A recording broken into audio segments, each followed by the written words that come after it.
Bienvenue dans Fransk Norsk Café, le podcast Fransk Kulturus qui explore les ponts entre France et Norvège. Velkommen til Fransk Norsk Café, en podcast presentert av Fransk Kulturhus.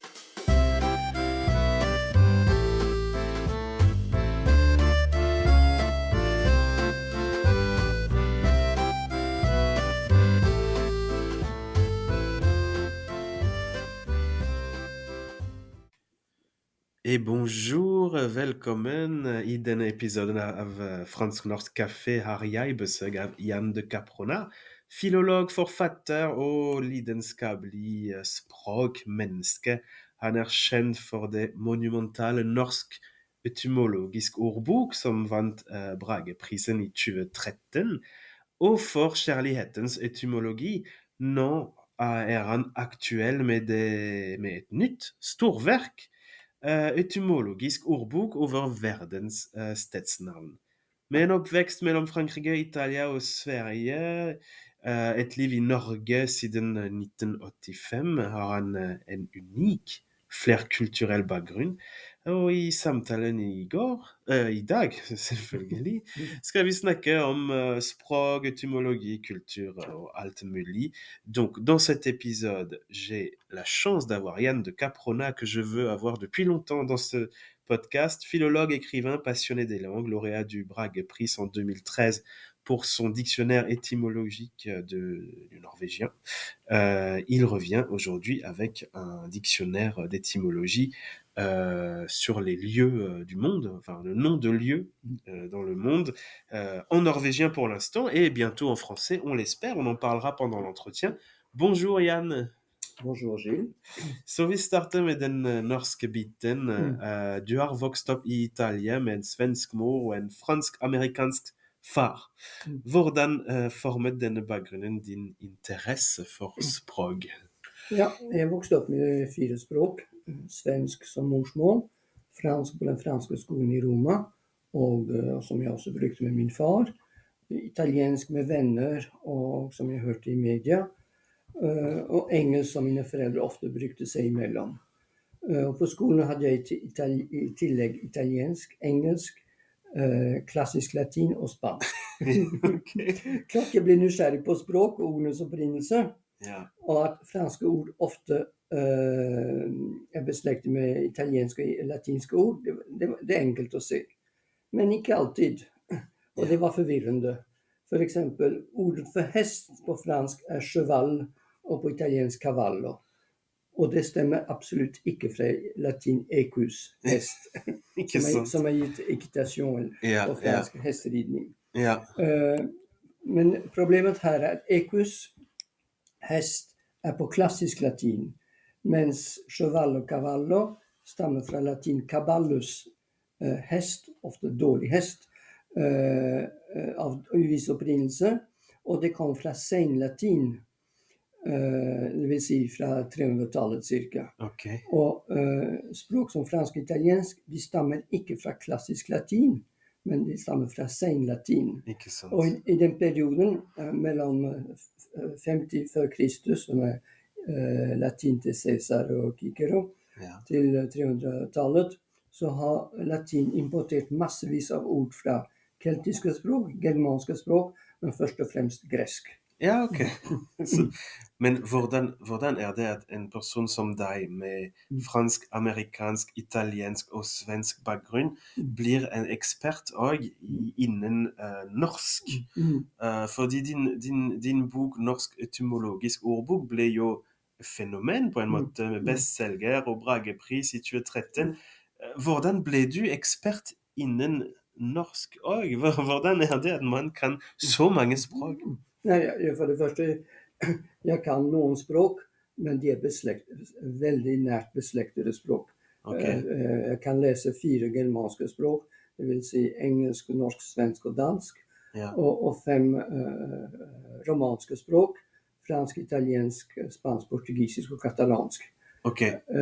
Og jeg kan ikke snakke portugisisk og katalansk, ikke dansk heller. Nei, du kan lese. Jeg kan lese. Men jeg savner veldig mye å kunne tysk, som jeg har litt, men ikke nok. Ja. et slavisk språk. Ja. Og så har det vært veldig greit å kunne et indisk språk og et semittisk språk. Ja. Bare for å få litt mer utrymme. Ja, ikke sant. Man må være ambisiøs, og det er du. Ja. Kanskje Optimistisk. et keltisk språk Ja. også, men dessverre, selv om jeg har et bretonsk fornavn, så kan jeg ikke et ord av bretonsk. Så hvordan opplevde du den reise med din norsk etymologisk ordbok, og være å utgive en bok som ble så populær? Ja, det hele begynte med på en litt merkelig måte. Selvsagt, jeg var interessert i ordenes opprinnelse, og ofte om det kan være en historie bak. Ja. For eksempel fransk bon. Ja. Det er beslekt med norsk benk, og det Ja. er germansk opprinnelse. Ja. Og det er også banco på italiensk. Ja. Men banco på italiensk, det kan bety benk, og det kan også bety bank. Ja. Fordi de første banker ble opprettet i Nord-Italia, og de var først enkle boder når man vekslet penger over en benk. Ja, ok. Og senere så begynte disse pengeveksler å låne penger. Ja.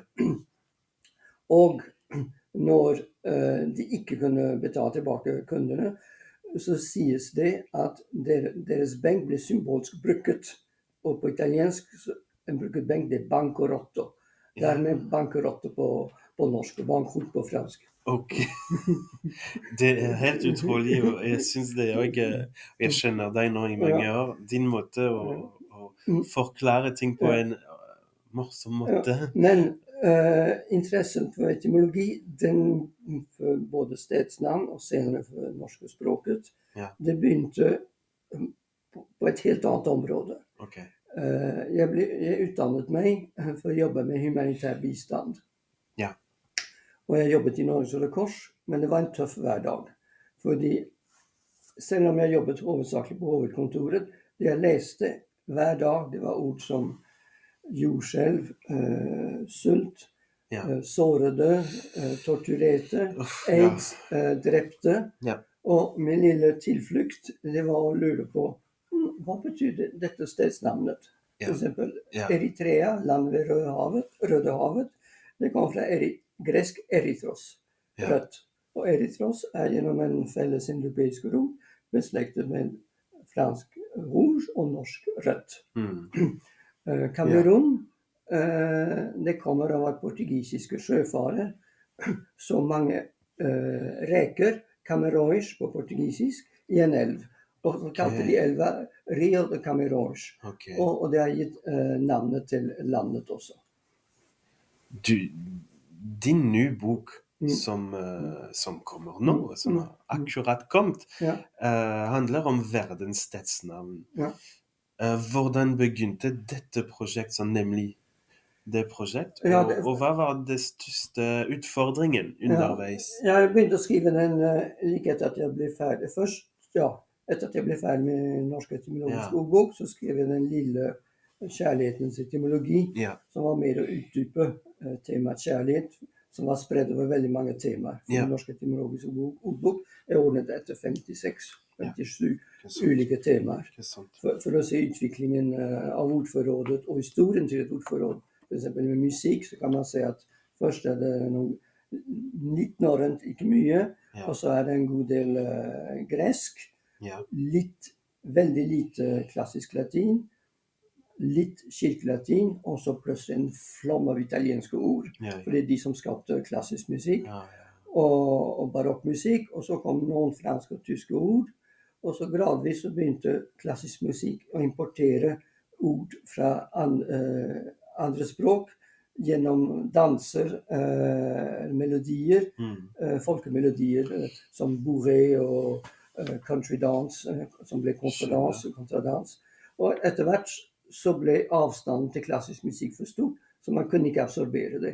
Så disse musikkstiler fortsatte hadde sitt eget liv, sånn som flamenco i Spania, rock and roll, jazz i USA, samba og tango i Sør-Amerika. Så det var en måte å skrive om et fagets historie. Ja, Og jeg bruker litt samme konsept her ok. for verdens stedsnavn. Men det viste seg langt mer komplisert å skrive. En ferdig bok skrev jeg på 6 år. Ja, Til tross for heldigvis hadde jeg det, for det var en vond periode i mitt liv. ok. Med skilsmisse, sykdommer og trauma, fordi jeg var vitne til attentatet mot regjeringskvartalet 22. juli. Ja, shit, ja. Ja, ok. Men her så har jeg ikke hatt noe større problemer, men det har tatt dobbelt så lang tid. Dobbelt så lang tid, ja. Ok. Det første hindret var først og fremst å finne kilder. Ja. Kilder for vesteuropeiske land og språk, og for Nord- og Sør-Amerika, Australia, New Zealand, det gikk greit. Ja, Det var til og med for mange kilder. ja, ok. Så hva var Men, det som var... for Øst-Europa, Ja, kildene kan være på ungarsk, polsk, russisk, eller hvis man inkluderer Øst-Europa, finsk og estisk. ja, Også veldig mange Ja, andre ulike. asiatiske språk. Semittiske språk, indiske språk, inuitisk, det vil si fra Grønland, ja. burmesisk, vietnamesisk, kinesisk og japansk. Det er helt utrolig. Så i alt, jeg har hatt kilder på 40 språk. Ja, ikke sant. Ja. Så jeg var nødt til å be om hjelp for flere av disse språk. Noen hjelper litt mer omfattende, som for tysk, ungarsk, russisk, noen europeiske språk. Og særlig veldig mye, og heldigvis fikk jeg hjelp for burmesisk, Ok. japansk og kinesisk. Så hvor mange år brukte du for å skrive den boken? Jeg brukte 10 år, 10 år, ja. og så ett og et halvt år, over 1,5 år med rettelser.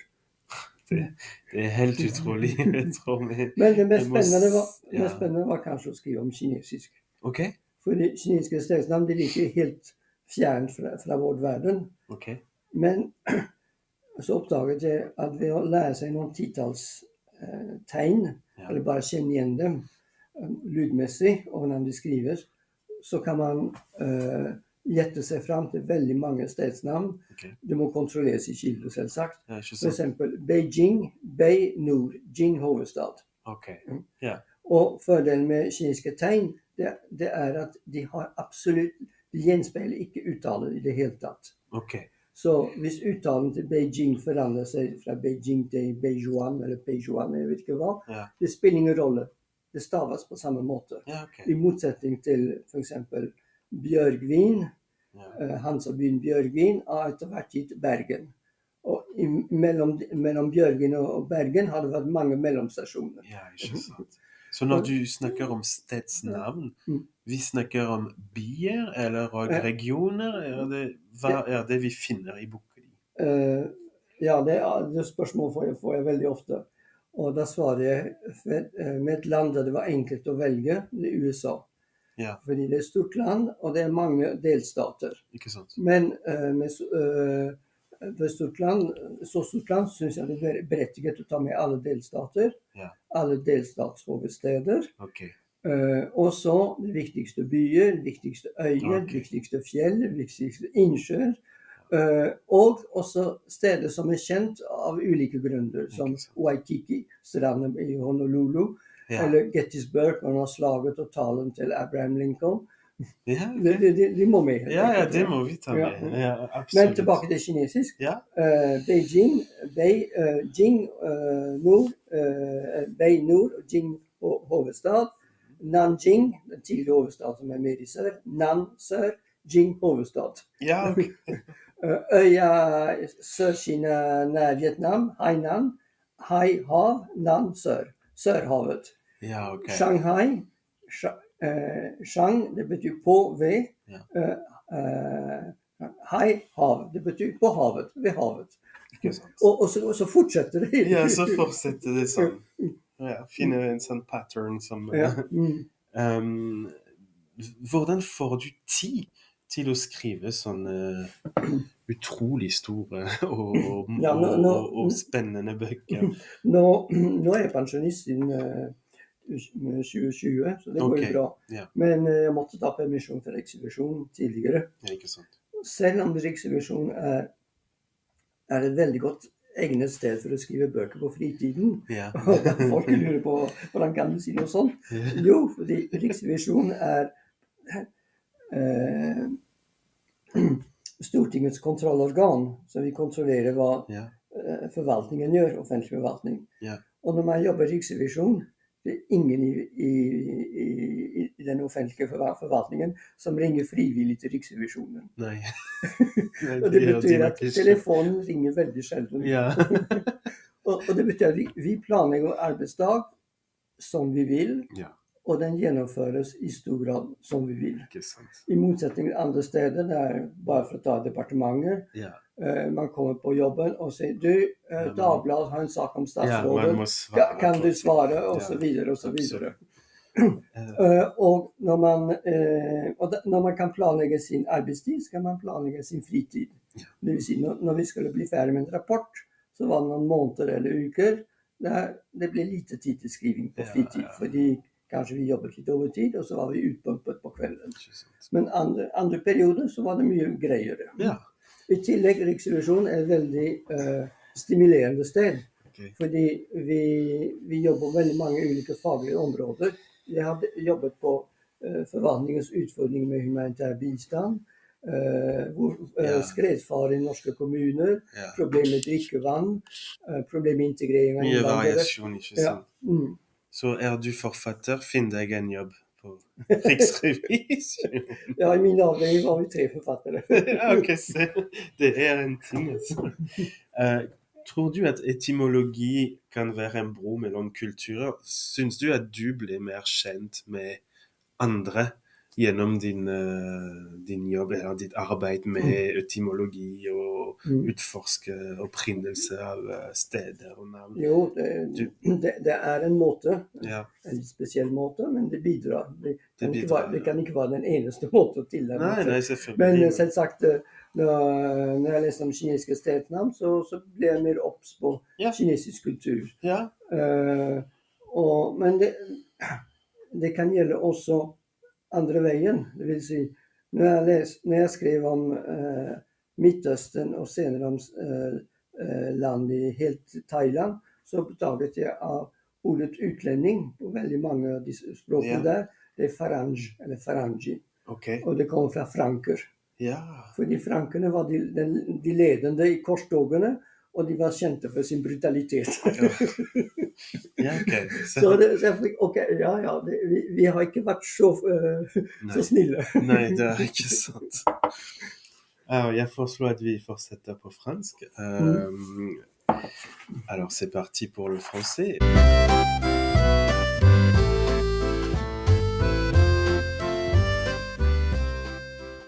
Ton parcours, Yann, est marqué par le multilinguisme.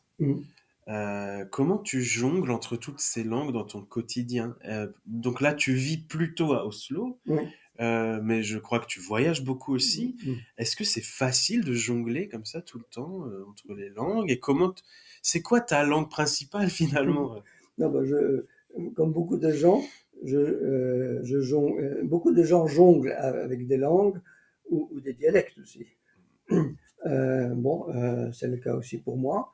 Et parfois je fais des gaffes monumentales, ça arrive. Oui. Mais en général, ça se passe bien.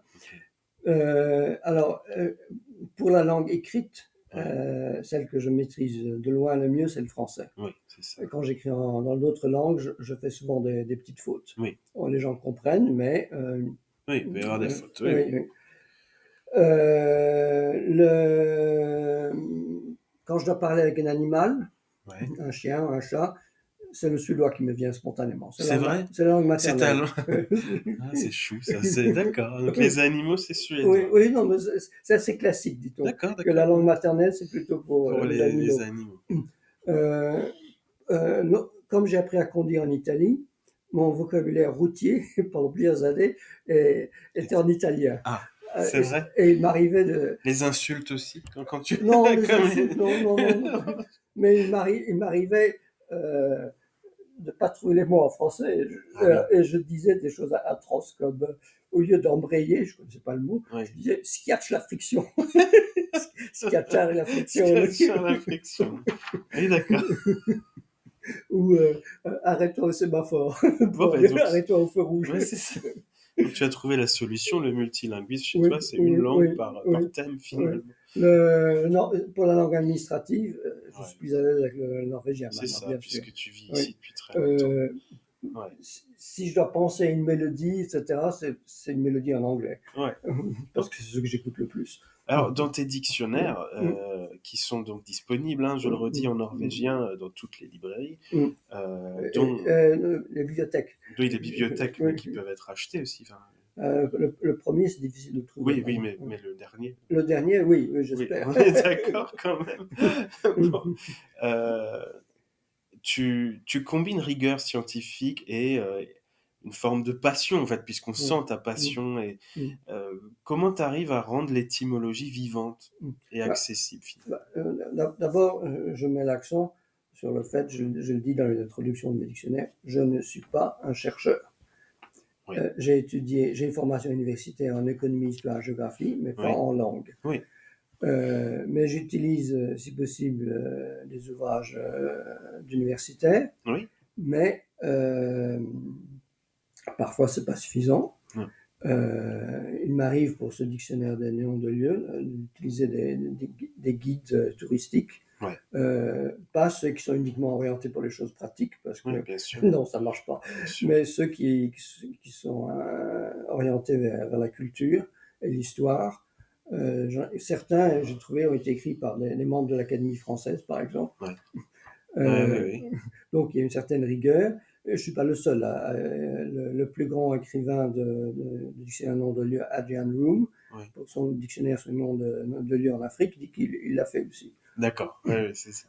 Bon, évidemment, je préfère que ce soit certifié par Non, mais bien sûr, d'autres mais sources. il faut trouver la Euh, source. et, euh, mais cette,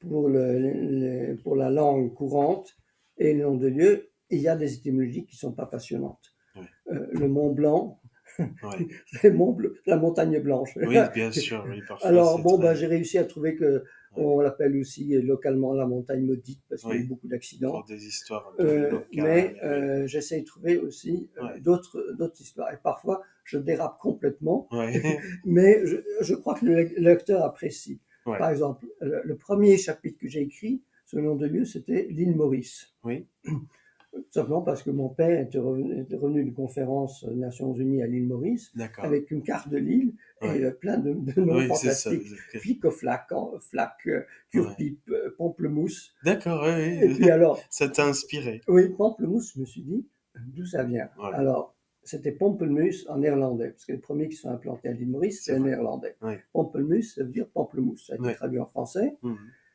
Et puis est arrivé un nouvel intendant à l'île Maurice qui avant était jésuite, qui partait pour la Chine pour être missionnaire, D'accord. mais il a été arrêté missionnaire en Chine, il a été arrêté par les Hollandais et mis en prison à Java. Là, il a oublié la prêtrise et s'est intéressé aux épices. Ah, Et arrivé à l'île Maurice, il a voulu faire de l'île une île à épices. ouais. Et avec une expérimentation des épices, en particulier à pamplemousse, Mhm. et qui est devenu le premier jardin tropical dans les tropiques, jardin D'accord. botanique dans les Oui, tropiques. oui, Oui, d'accord. oui. Euh, et puis ce prêtre s'est marié Oui, avec une femme plus jeune que lui, Françoise, qui a suscité un fol amour de la part d'un botaniste français, ouais. mais elle a trouvé qu'il était sympathique, mais elle a fermement refusé ses avances. D'accord. Et ce botaniste a écrit, dans sa grande douleur, un roman, Ah, Paul et Virginie. Et ouais. ensuite, le couple est rentré en France Mhm. et ce prêtre intendant est mort et il avait d'ailleurs un nom prédestiné. Il s'appelait Tire Poivre. Ah, d'accord. Et, et sa femme s'est remariée Ouais. avec un protestant qui avait été anobli par Louis XVI parce qu'il avait participé à la guerre en Amérique aux côtés de Lafayette. D'accord. C'était très rare qu'un protestant Ouais, soit un bien sûr. noble. Et son nouveau mari a participé à la Révolution française, mais il a voté contre la mort du roi. Alors OK. Robespierre l'a envoyé à la guillotine, Ouais. et miracle, Robespierre a été guillotiné avant lui. Oui, Alors le mari a pris sa famille et ils sont enfuis aux États-Unis. Et ce nouveau mari a été le négociateur entre le président américain des oui. USA, Jefferson, et Napoléon pour la vente de la Ouais, Louisiane. d'accord. Et le fils d'un premier mariage, Irénée Éléutère, nom très républicain. Irénée, ça vient grec, du grec, ça veut dire paix, Mmh. et Éléutère, c'est liberté. Oui, oui, oui. Et est très intéressé par la chimie, a fondé une grosse boîte qui existe toujours, Dupont de OK. Nemours, OK. qui a inventé le nylon et le téflon. Ah oui, mmh, Alors tout ça, je le mentionne parce que je trouve ouais. C'est ça, ça, tu vas loin, mais je, c'est parce que tu as des histoires là, oui, familiales oui, oui, et qui sont pas de l'anecdote aussi, c'est de l'histoire, oui, oui, avec un grand H, donc oui, c'est bien, oui, tu les mots aussi et les lieux nous amènent vers des destins et oui, des familles, oui, et c'est ça aussi oui, l'histoire, et oui, c'est ce qui est bien dans ton oui, travail, oui, absolument. oui, Alors ça fait 40 ans que tu vis ici en oui, Norvège. oui, Pour les Français francophones qui écoutent le oui, podcast, comment comment tu, je sais pas, comment tu te sens aujourd'hui après 40 ans oui, en Norvège, culturellement, oui, linguistiquement, d'un point de vue oui, personnel? oui, Est-ce que tu te sens plus norvégien que oui, français, oui, oui, suédois? oui. Comment tu te sens par rapport à la Bon, Norvège? quand j'étais jeune, je me posais beaucoup de questions. Est-ce que je suis français, Oui, c'est ça, suédois, ouais, on se pose etc. des questions. Et puis, à la fin, je me suis dit, ça, ces pensées, ça n'intéresse que moi, C'est ça, ouais, et ça m'aide pas beaucoup. d'accord. Alors,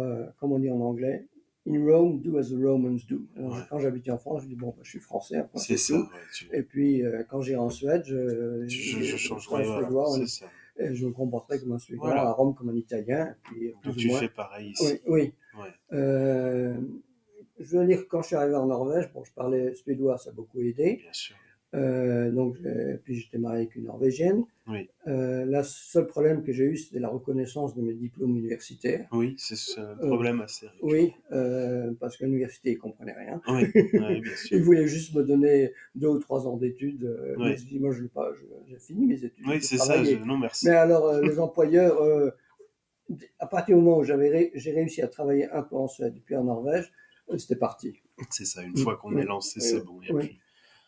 Mais au bout de 40 ans, d'abord, en raison de ma mauvaise technique et puis des problèmes au genou, je suis fâché avec le ski de fond. Et pas seulement le ski de fond, mais aussi avec les Winterhutte. Ah oui, oui, d'accord. Ça passe pas chez moi. Il faut bien garder des choses hein, pour soi. On n'est pas Oui, obligé de oui. s'intégrer surtout. Et, mais aussi avec l'âge, comme quand même beaucoup de personnes quand elles vieillissent. Ouais, Bon, l'attirance pour la Méditerranée devient de plus en plus forte. c'est ça, d'accord. Comme T'as cette, chantait Moustaki, ouais, en Méditerranée, il y a un bel été qui ne craint pas l'automne. ah, c'est très beau. Donc le Suden, là, Oui. ça te parle, quoi. Tu Bah es oui, devenu l'un d'eux. c'est la lumière et Oui, c'est c'est ça, la lumière et la culture. Et puis bien j'ai sûr. beaucoup d'amis au sud. Alors si justement en parlant d'endroits, que ce soit le sud ou le nord, mais si tu devais choisir un nom de lieu qui te représente, Mm. ce serait lequel? Ben, j'en mentionnerai au moins deux. Ouais, D'abord Rome, parce que ouais, j'ai vécu à Rome jusqu'à l'âge de 18 ans. ouais. Oui, Euh, tu es un amoureux de Rome, hein, oui, oui, oui, oui, on oui. peut le dire. Oui. Et aussi Paris, je mentionnerai quand Paris même, aussi, oui, oui. parce qu'il y a une vie culturelle tellement intense. Ouais, Bon, mais je crois que je me fatiguerai à Paris. c'est vrai.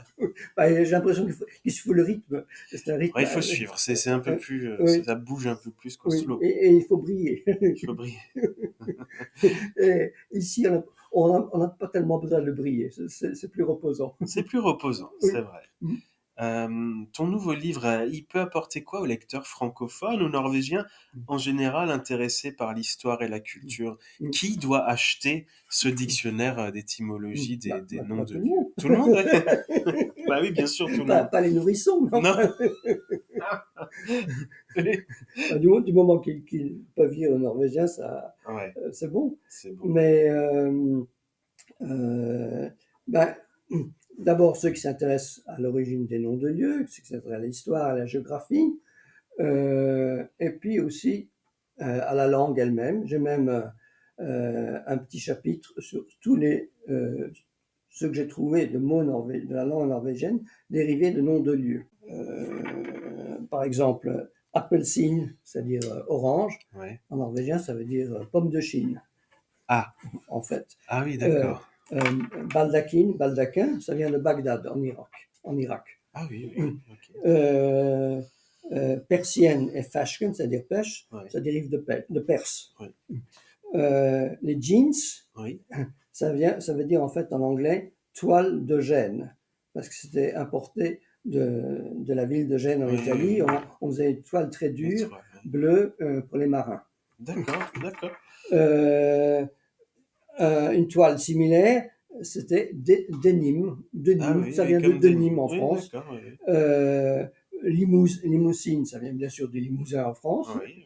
Euh, et puis un mot qui est passé en norvégien, un mot anglais, gringo, Oui, ça vient de l'espagnol et ça dérive des griego, grec, oui. parce que c'était l'étranger par excellence. Ça vient du temps où les moines copiaient les textes en latin, Ah oui, et puis oui. de temps en temps il y a des citations en grec, et ils disaient ça c'est du grec. Ça veut dire D'accord, c'est l'étranger, je comprends rien. je comprends. Ah oui, d'accord. Et puis il y a une autre annexe sur il y a toute une liste de noms de lieux Oui, qui liés de quelque manière euh, au pays nordique. d'accord. Par exemple, Antsirabe, la troisième ville à Madagascar. Ouais, ouais. Mon guide qui était là m'a emmené, il m'a dit, tu vois ce qu'il y a écrit sur cette maison? Oui. Cette maison est la première d'Antsirabe. Elle a été fondée par le pasteur norvégien ou le missionnaire norvégien, j'ai oublié son nom, D'accord, d'accord. Roussos, quelque chose comme ça. Donc des liens, Oui, ouais, ouais, ok, en historiques. Antarctique, Ouais, ouais. il y a énormément de mots norvégiens Bien sûr. avec les Ça, explorateurs, les baleiniers, leurs c'est sponsors, et le logique, nom de ouais. roi et de reine. Ouais. Euh, la ville de Serampore, Oui, qui vient près de Calcutta en Inde, qui vient de Sri Ramapur, Sri belle, et puis Rama, une d'accord, incarnation ouais. de Vishnu, et pour la ville, s'appelait avant Fredriksnagor, parce que c'était un comptoir danois. Ah, Et là, des prêtres anglicans étaient venus auprès de la compagnie orientale anglaise pour demander s'ils pouvaient créer une université pour former des séminaristes. Et ouais. les Anglais ont dit non, ça ne nous intéresse pas. Nous, on est là pour faire du business. Ah oui, bah, oui, Alors, ils sont allés chez les Danois qui ont dit oui. oui. Et du coup, c'est la première université D'accord. moderne en Inde. Elle a été fondée à Serampore, enfin Frederiksnagor. Et elle a été fondée à la fin du XVIIIe siècle, avant l'université d'Oslo. Ah oui, bah, comme quoi. Ah, Et puis, incroyable. en Normandie, il y a plein de noms d'origine Bien normande. sûr, oui, oui.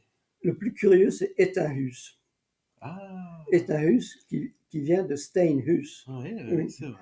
Et la devise de la commune n'est pas en français, n'est pas en anglais, n'est pas en latin, elle est en norvégien. Ah bon? Leve i Steinhus. Incroyable. Habiter dans une ville de Oui, pierre, oui, oui. une maison de pierre. Bon, le second sommet de Cuba, c'est Oui. Pico Suecia, pic de la Suède, parce que c'était un Ah, Norvégien qui est arrivé le premier d'accord, ouais, ouais, en haut. au sommet de Cuba, qu'il a appelé Pico Cuba, et D'accord, puis ouais. par politesse, il a donné le nom Il du a dit. pays, et puis le troisième, c'était le sud de la Suède. D'accord. Au Paraguay, il y a une ville qui s'appelle Fram, Ah, du nom du bateau polaire construit ouais, pour Nansen. Et en Australie, dans la ville de Rockhampton, oui, il y a une grande statue sur un cheval qui s'appelle Sleipner, de la mythologie nordique, ouais. d'un des frères Archer, c'est une famille norvégienne d'origine écossaise, qui est qui est sur son cheval. Il regarde le fleuve parce qu'il espère qu'arrive son petit frère Colin Archer. Ah, Et Colin Archer, ensuite, est retourné en Norvège. Ouais. Et c'est lui qui a construit le bateau Fram pour Nansen. Bon, bah, vous voyez, avec Yann, on apprend toujours plein de choses et de manière ludique. Et c'est pour ça que vraiment, moi, je vous conseille de lire et de consulter ou donc d'acheter ces dictionnaires. Alors, Yann, pour terminer, est-ce que tu peux nous dire un peu, là, tu as passé 10 ans à écrire ce livre et 1 an et demi à le corriger. Oui. Est-ce que après ça, maintenant, ça suffit là, ou est-ce que tu as d'autres projets en tête? Ah ben, comme je suis lancé, je voudrais traduire, réécrire mon dictionnaire étymologique des noms de lieux en français. Voilà, c'est l'objectif, c'est Oui, le j'ai projet. commencé d'ailleurs avec l'autre dictionnaire, le premier, Oui, sur réécrire un dictionnaire étymologique, enfin, oui, écrire mon dictionnaire étymologique en français selon 57 thèmes. C'était plus difficile qu'en norvégien, oui, d'accord. parce que le vocabulaire professionnel, etc., Oui, très souvent en français est plus grand qu'en Norvège, oui, bien sûr. en France qu'en Norvège. Et c'est parce que souvent, euh, en norvégien, on peut créer des mots. Oui, c'est On ça. crée des mots tout Oui, simplement, absolument. on prend, on peut dire, une petite maisonnette, enfin non, c'est pas un bon exemple, on dirait Smorhus, mais Oui. on crée facilement. Non, mais Alors j'entends ce que tu français, veux on dire. est obligé d'aller créer le mot à partir d'éléments latins ou grecs. Exactement, ouais. D'accord. Mm, Donc, mm, l'objectif, c'est ça. Bah, écoutez, mm, ceux qui nous entendent, si quelqu'un a mm, envie de se lancer dans cette aventure mm, avec Yann, de traduire son dernier mm, dictionnaire, donc des noms de lieux en français, mm, c'est vraiment un beau projet. mm, Yann, je te remercie d'avoir été avec nous aujourd'hui. mm, C'est toujours un plaisir de t'accueillir mm, et j'espère te revoir bientôt. mm. Merci, merci. Et à tous ceux qui nous écoutent, merci d'avoir été avec nous et à bientôt Mm, pour un prochain épisode. mm.